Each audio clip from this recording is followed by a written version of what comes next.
Masechet Avoda Zara Daf Kafchet. The Mishnah mentioned the distinction when one is permitted or not permitted to go to a non-Jewish doctor for healing.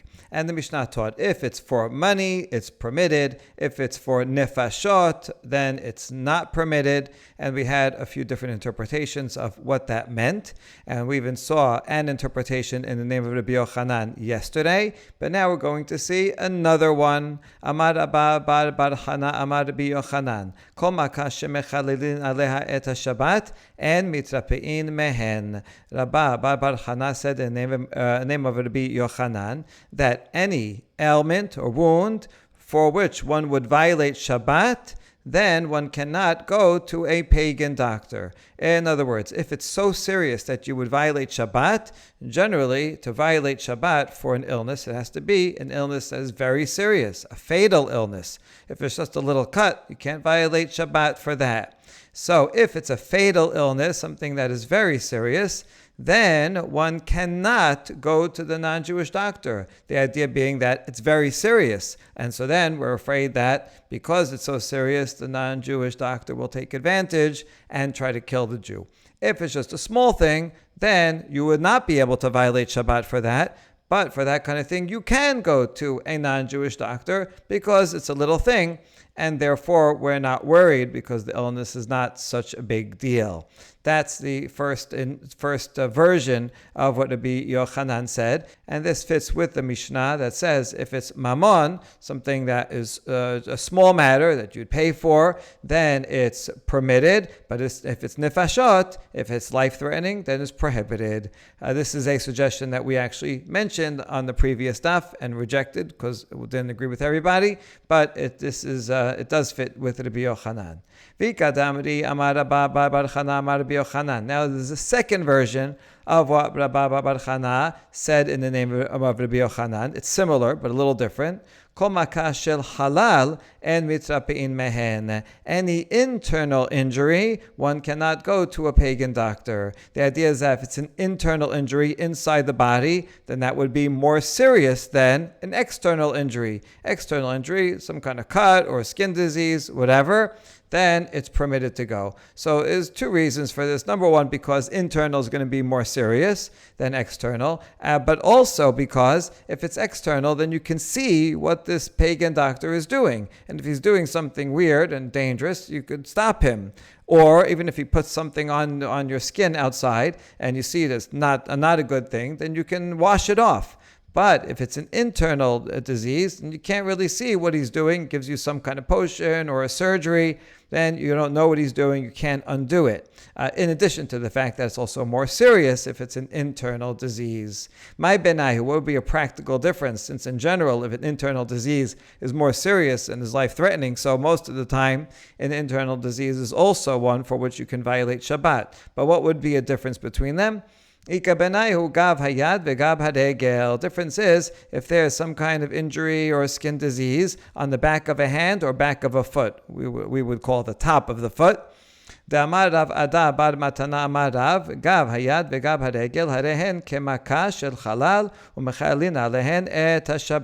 said that an injury on the back of a hand or top of a foot is like an internal injury. It's like it in that it's very serious, life-threatening, and you can violate Shabbat for it. So if you say the first reason that anything that you can violate Shabbat, you cannot go to the pagan doctor, then you would not be able to. But if you follow the second reason, so technically it's not inside the body, it's external. Even though it's very serious, it's like it, but it's actually external. And since it's external, one would be permitted to go to the pagan doctor. Amar Rav Zutra bar Tuvia Amar Rav, Kol makah shesericha omed mechalelin aleha et Shabbat. Rav also said that any injury that requires evaluation, that maybe it's life-threatening, maybe it's not, you can violate Shabbat. In other words, if you're not sure, it doesn't have to be a definite disease that you're going to die from, even if you're not sure about it and you need to check it out. In other words, anytime you need to take an MRI because you don't know what it is, you got to go to the doctor even on Shabbat to see, because maybe it's life-threatening. Amar Rav Shemen bar Abba Amar Rabbi Yochanan, V'hai ishta semirta kemaka shel halal dameh machalelin aleha et hashabat. And we have in the name of Rabbi Yochanan, someone has a burning fever, that's also like an internal injury, and you can violate Shabbat for that. That's true, halacha l'maaseh. Rabbi Moshe Feinstein talks about how many degrees, 102 degrees or above, that's a serious fever. That's also considered an internal disease, and therefore life-threatening, and you can violate Shabbat. Mechan makash shel halal. Now, where does the inside of the body start? Certainly, if something's inside the body, like intestines or something, that's certainly inside the body. But what about one's mouth? It's kind of inside, but you open your mouth a lot, and so it's kind of outside. Peresh Rabbi Ameh mina safa v'lifnim, and Rabbi Ameh explained, from the lips inward, everything in the mouth is considered inside. But Rabbi Eliezer still had a question about gums and teeth. The idea is that inside are things that are soft and mushy. Outside, things that are dry and harder, like, skin. But teeth and gums, they're kind of in between, because teeth are really hard and more dry than inside flesh that's inside one's mouth or throat. So teeth and gums, or some explain this to be front teeth and back teeth. What about those? Do we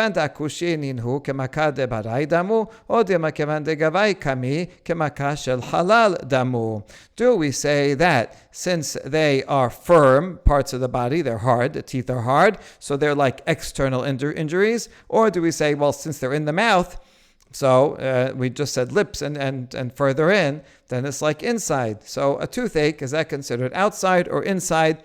That's our question. Let's try to answer it from a couple. One first, a source, and then we're going to see a story. Amar Abaye Tashema. Abaye says, look at this Mishnah in Masechet Shabbat. HaChoshesh b'shinav lo yigama bahen et hachomes. If someone on Shabbat is concerned about his teeth are hurting him, well, he is not permitted to sip vinegar through them. On a weekday, you'd sip vinegar, and that would help alleviate the pain. But on Shabbat, you're not allowed to take medications, and therefore, and it's not very serious. That's why you can't violate Shabbat for this. If it was life-threatening, then you would be able to violate Shabbat for healing. But you see that this is not so serious because you're just worried about it, but it's not hurting so much. Choshesh means someone's worried about it, meaning that it's a little bit painful, then you cannot. But if it would hurt a lot, then you would be able to sip vinegar, meaning that it's considered an internal wound, because you can violate Shabbat if it's really hurting. So isn't that a good proof that a toothache is considered an internal wound? And the answer is, this is not necessarily a proof. No, maybe when the Tana said the word choshesh, it doesn't just mean that they're concerned that maybe. Choshesh is a word that means he is really in pain. That's what he means. He's using a nicer word.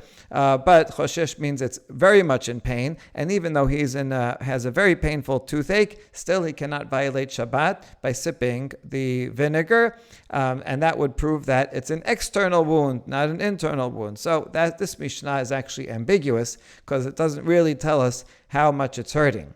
Tashema. Okay, maybe we can learn from the following very interesting story. Rabbi Yochanan chash besaftina. Rabbi Yochanan had a toothache or gum ache. So he went to this Roman woman, important woman, and she gave him some kind of medicine on Thursday, and she gave it to him again on Friday. But then Rabbi Yochanan said, what about tomorrow? Do I need another medicine tomorrow? Tomorrow's Shabbat, I can't come to you. And she says, no, you won't need it tomorrow. You have already Thursday, Friday, you're good to go. But Rabbi Yochanan is worried. What if I do need it? I won't be able to come over here on Shabbat? Amra ishtabat li de la megalit. And so Rabbi Yochanan wants to know the formula so he could do it himself at home. And she says, all right, if you swear to me that you won't tell anybody my secret formula, then I'll tell you what it is. Ishtabat la le'elaha Yisrael la megalena. So Rabbi Yochanan swore, and he said, to the God of the Jews, I will not reveal it, which seems to mean I'm swearing by the God of the Jews that I will not reveal it to anyone. So she told him the secret sauce, and the next day on Shabbat, Rabbi Yochanan gave the big public lecture, and he told everybody in the public lecture the ingredients of how to make this remedy. So this is very surprising. He went against his vow. He went against his word to this woman. But I asked, didn't he make a vow? And the answer is no. His vow was ambiguous in its language. What he meant is, I promise that I will not reveal it to the God of Israel. I'm not going to tell Hashem what the remedy was. I mean, Hashem probably knows it already anyway. So that's what he meant. To the God of Israel, I will not reveal it. But to the people of Israel, I didn't make any swear about that. There, I can reveal it. So I didn't go against my vow. Okay, even though maybe technically he didn't go against his vow because he put the comma in a different place, but isn't there chilul Hashem that the Roman woman will think that she desecrated his vow and say, look at this rabbi, doesn't care about a vow?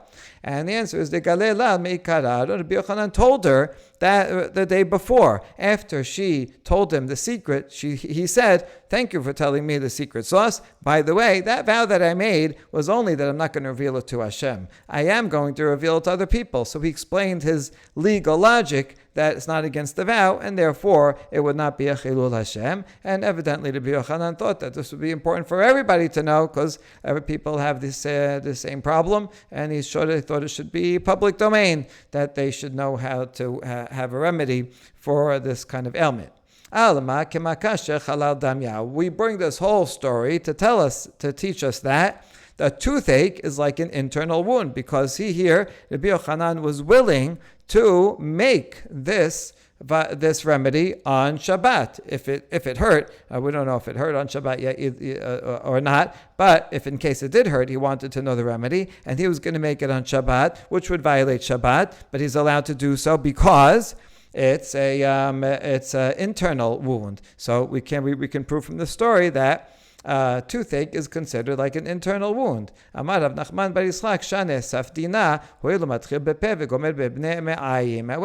this is not a proof, because this particular ailment called safdina, which does start with in the mouth and the gums and the teeth, but it extends. It goes to the intestines, and then since it spreads, then it's life-threatening. So one is allowed to treat this even on Shabbat and violate Shabbat, because it will spread to other internal organs. So this is not necessarily a proof that the teeth by themselves, if you know it's something that only is affecting just a toothache, a tooth that's loose, but it's not going to affect other things, then there's no proof from here whether a toothache is internal or not.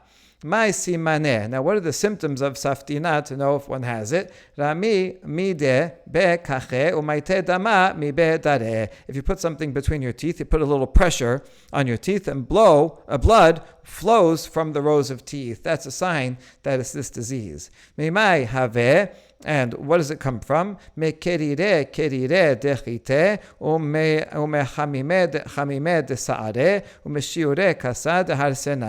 comes from very cold food made from wheat, very hot food made from barley, and from these remains of fried fish.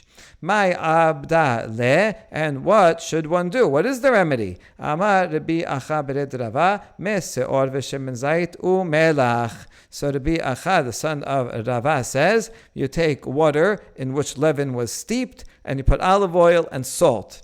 Or another opinion, you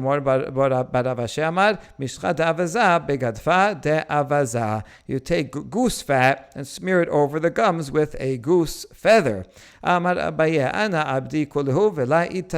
says, I tried all of these things and it didn't work.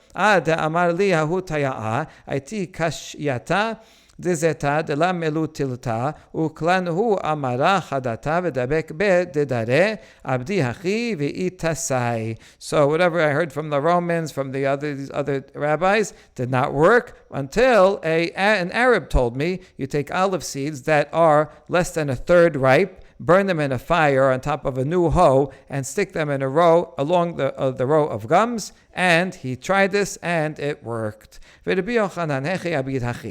going to go back to the story of Rabbi Yochanan. So we were wondering about him violating Shabbat. Is it internal or not? He's violating Shabbat, and we said, well, it's going to extend down to his intestines, so therefore, sure, he could violate Shabbat in order to heal this disease. But now we're asking, wait, how could he go to a Roman woman for healing? If it's something that's very serious that you would violate Shabbat for, then you're not allowed to go to a pagan doctor. It's not necessarily doctor, to any non-Jew for healing. We started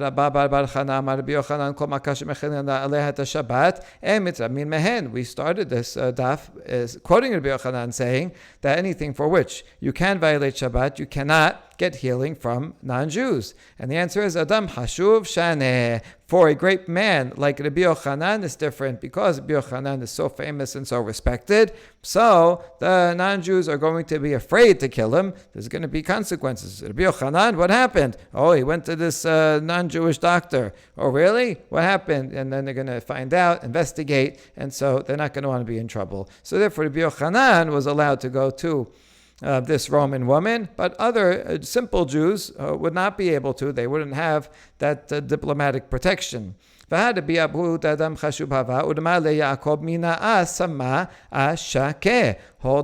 Rabbi Abu, he is also an important person. He was very well known, and he went to Yaakov, the heretic, and he put on Rabbi Abu's leg a salve that actually was poison. So how could he go and do that? Now, he happened to be saved, luckily. It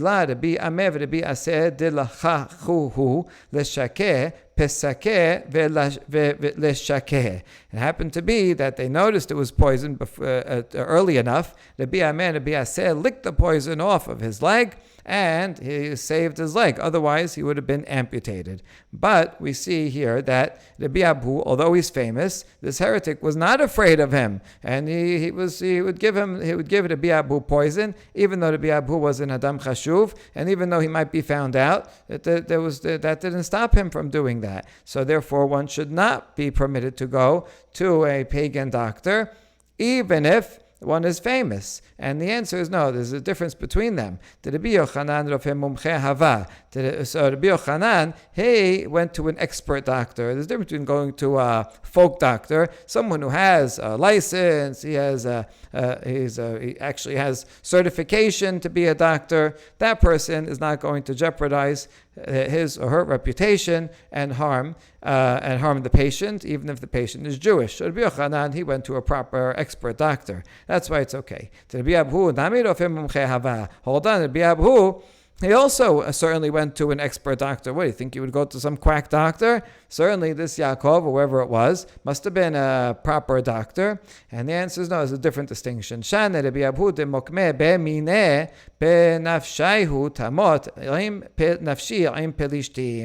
doctor, Yaakov, we said he was a heretic. And because he was a heretic, so that's worse than just any non-Jewish doctor, because the heretics, they will apply the pasuk to themselves that we say by Shimshon, let me die with the Pilishtim. Shimshon said, Shimshon was willing to commit suicide as long as he would bring down the roof and kill the Pilishtim also. And so too, this heretic, even if he might get in trouble himself, and ruin his reputation as a doctor, but he would say, I don't care if I ruin my whole career, as long as I can kill this rabbi.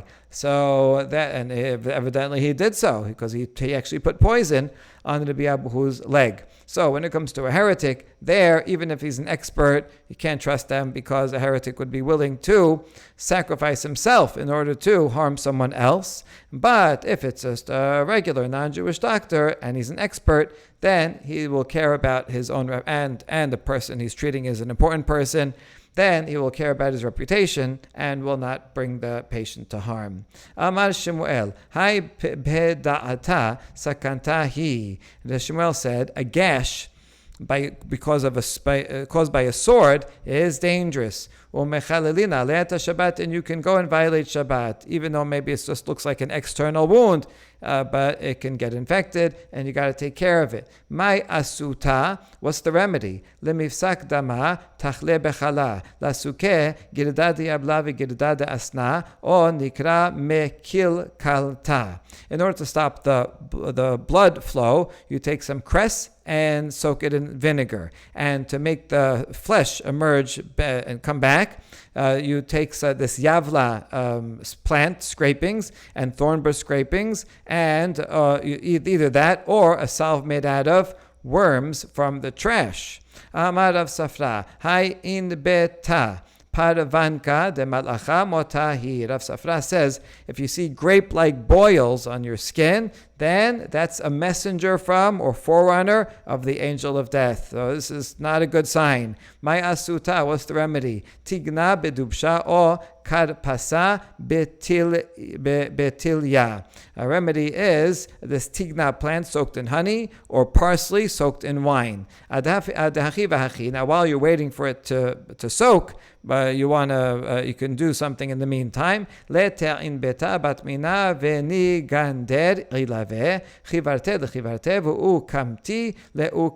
the meantime, you bring grapes that are about the same size and rub it on the boil. This is like homeopathic medicine. Like attracts like. So because these boils look like grapes, so if you take these grapes that look similar, a white grape for a white boil and a black grape for a black boil, and you rub it on it, that will temporarily stop it until you can soak these things in order to solve the problem. Amar Rava, Haisimta Parvanka de Ashitahi. Rava says an abscess, it means that it's going to a forerunner of fever. Fever is going to come. Maya Suta, what's the remedy? Limchiyeshitin it kutle velik re'eh sheti va'arev vehanemile de la chivareshe aval chivareshe letlan ba. One should snap the boil 60 times with his fingers. In other words, click on it, tap on it, on the boil 60 times, and then tear it vertically and horizontally, and I guess the pus will come out,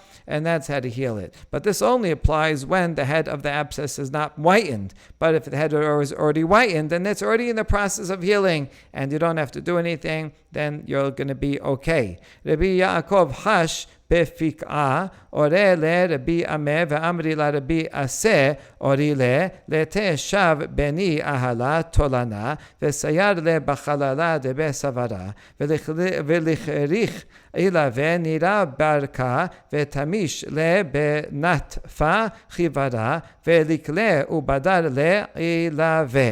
עד הכי והכי לתה קשייתה דאסנה, לנח פיקעה להדה פיקעה. If someone suffers from hemorrhoids, Rabbi Yaakov, he himself suffered from hemorrhoids, and Rabbi Ameh told him, or some say Rabbi Aseh, told him, here's how to solve it. You bring 7 seeds from an ice plant. Here's a picture of an ice plant. It has these white things around it that kind of look like ice. That's why it's called that. But it's just a plant that are red like a worm, and bind them in the collar of a shirt. And then you should wrap a strip of hair around it and dip the bundle in white naphtha. And you should burn it and spread the ashes upon the sores. So that takes some time to do. So in the meantime, while you're waiting to do that process, he should bring kernels of a bramble fruit and place it in its crevice against his own crevice, and that should solve that problem. Now that's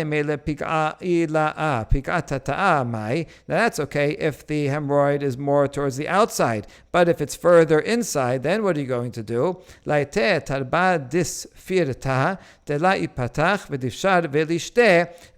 Bring some fat of a goat that has not yet given birth, and melt it and apply it to the irritated area. Well, the fat, maybe it's kind of like a Vaseline or something that will reduce the irritation. So this one might actually make sense, but the other ones I wouldn't try at home. Ve'ila laite tela tarfa kara de miyabeshi betula ve'likle ve'libadad ilave. And if you can't do that, you don't have those ingredients, then bring 3 pumpkin leaves that were dried in the shade and burn them and spread them and should spread the ashes on the irritated area. Ve'ila, if he doesn't have that, laite mashkede chelzone, then bring some snail shells and put them over there. Ve'ila maite meshach kira v'linkot beshachake dechitana bekaita v'da'amad gufna besitva. And if you don't have that, then bring oil mixed with wax and smear it upon worn flax clothing in summer or worn cotton clothing in the winter and put it on the hemorrhoids. Rabbi Abu chash be'udne. Rabbi Abu suffered a pain in his ear. Orile Rabbi Yonatan v'amrile be'midrasha. Rabbi Yochanan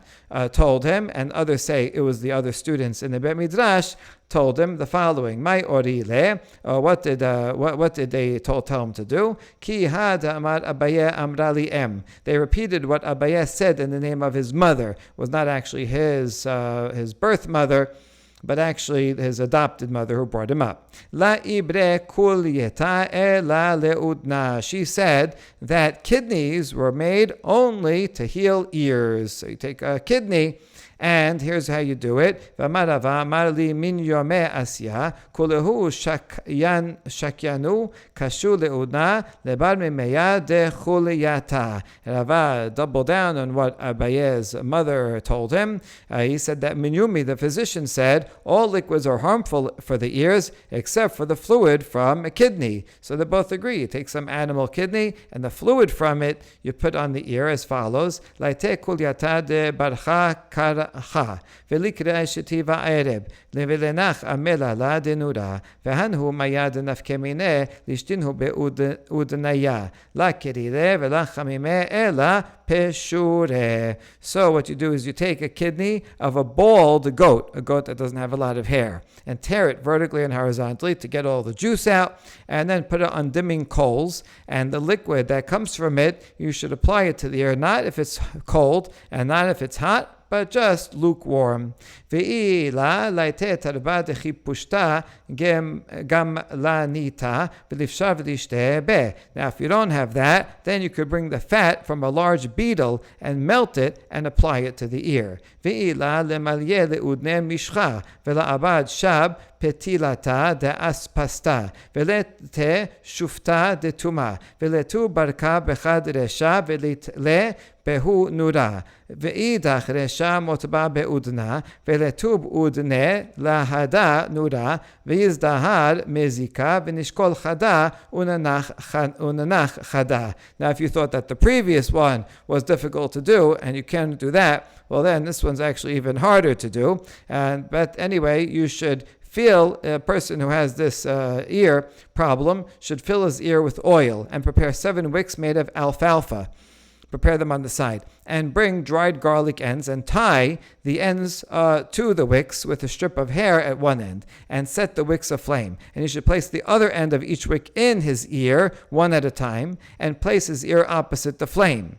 And by the way, the Gemara notes that he should be cautious about drafts because that could harm his ear. And then the Gemara continues and explains he should take 1 wick and remove 1 wick, meaning one at a time, until you use all 7. Lishna acharina, or another version of what we just said, ve'ila laite shapetilta bikara ve'shayif lemishcha de aspasta ve'naite chad resha benura ve'chad resha beudne ve'nishkol chada onana chada ve'izdahar mezika. Bring 7 wicks of wax tapers and smear them with alfalfa oil and place the end of each wick in the flame and 1 end in his ear, and take 1 wick and remove 1 wick, and make sure that there are no drafts. Ve'ila, if you can't do that, Laite udra de nadav de la mishkif unanach ba velit liye leudne lehade nura umizdahar mizika. So if you can't do that, then bring a fiber that was dried but not combed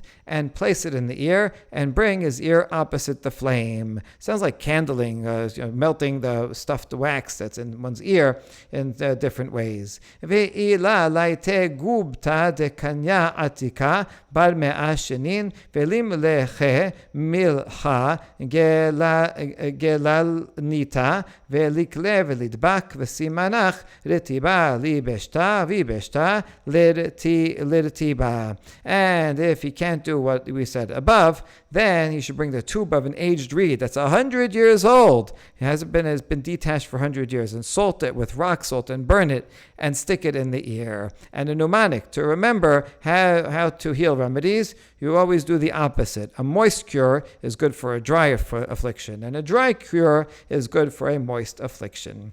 Amar Rabba bar Zutra Amar Rabbi Chanina Ma'alin Oznaim Beshabbat. Rabbi Chanina says that one can raise ears on Shabbat. This means a dislocated jaw, that one can heal that on Shabbat. It's dangerous enough you can't walk around with a dislocated jaw. You can heal that on Shabbat. Taneh Rav Shmuel bar Yehuda Beyad avalo besam. However, how do you do it? Rab Shmuel bar Yehuda taught that one should do it by hand, push it back into place, and not with the medication. Ika amri besam avalo beyad. Others say the opposite. You should use the medication and don't do it by hand. Ma'itama mizraf zarif. Why not do it by hand? Because you can cause a worse injury by doing it by hand. And so therefore, even though preparing a medication is a violation of Shabbat midirabanan, because you're going to come to crush things, but that's better because it's a safer way of putting the jaw back than just pushing it physically that can cause a further injury.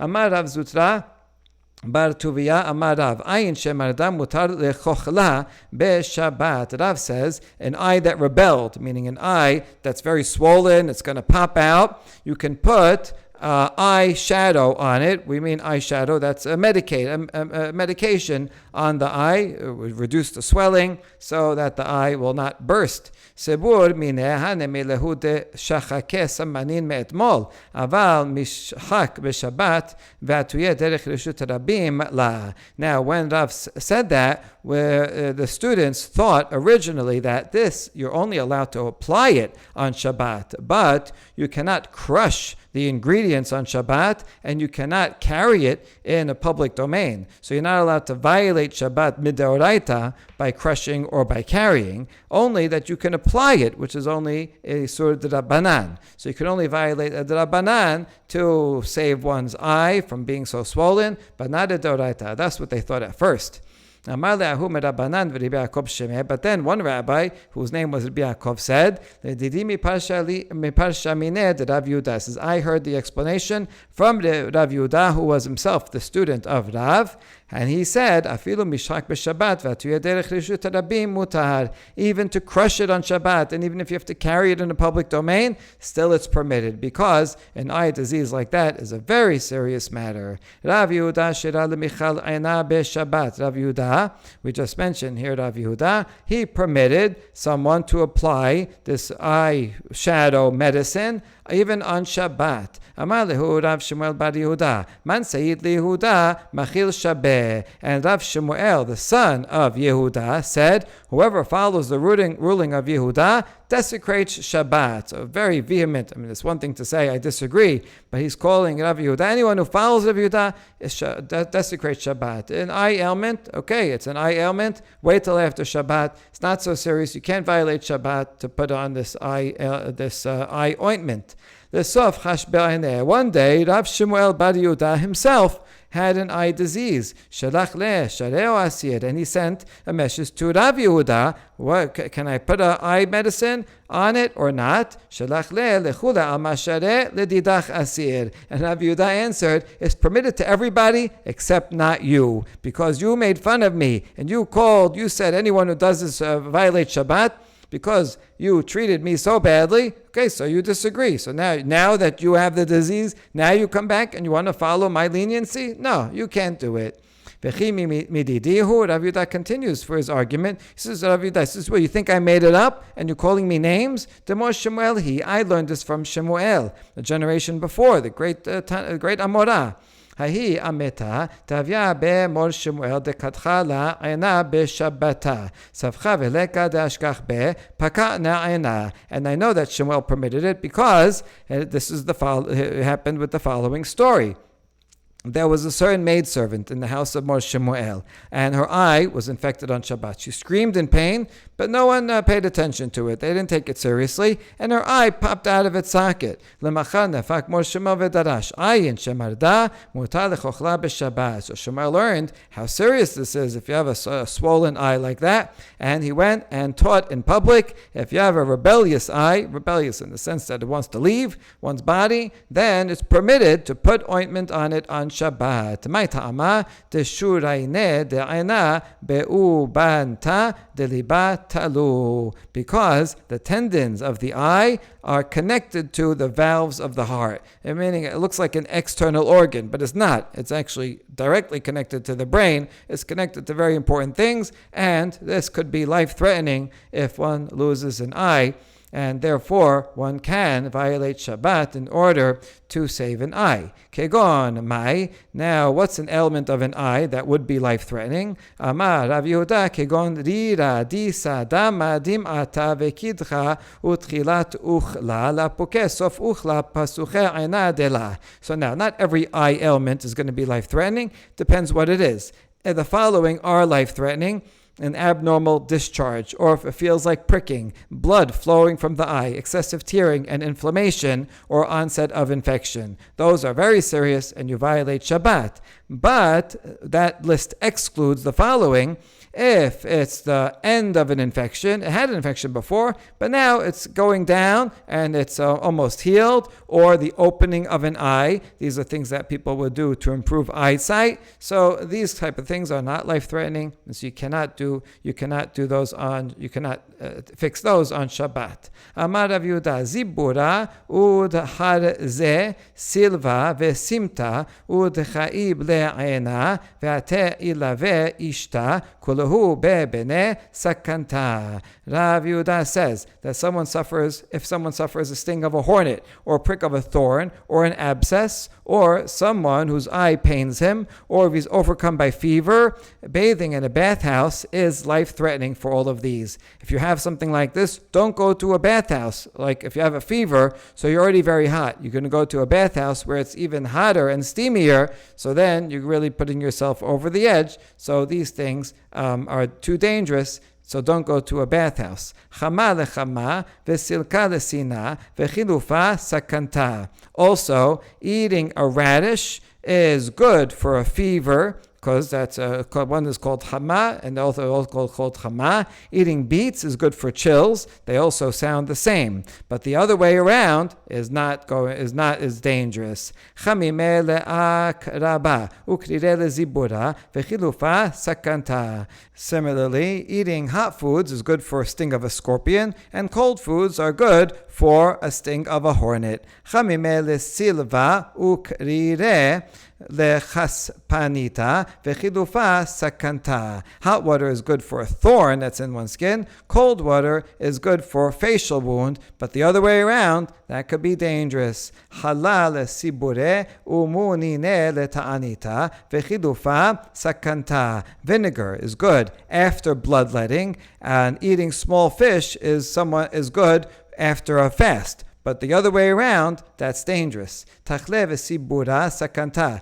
Ishta v'sibura sakanta. Kaib aina v'sibure sakanta. Sheni ledag dam. Sheni ledam dag. Shelishi lo sakanta. Eating cress and then bloodletting, that's dangerous. If someone has a fever and does bloodletting, that also is dangerous. If someone has a pain in his eye and then goes and does bloodletting, then he endangers his life also. The second day after eating fish, you ate fish one day and 2 days later do bloodletting, that's okay. And the other way around also is okay. The second day after letting blood, then you can eat fish. But the third day after letting blood, that can be very dangerous. So keep all these things in mind, and also consult your local doctor. Baruch Adonai Le'olam. Amen ve'amen.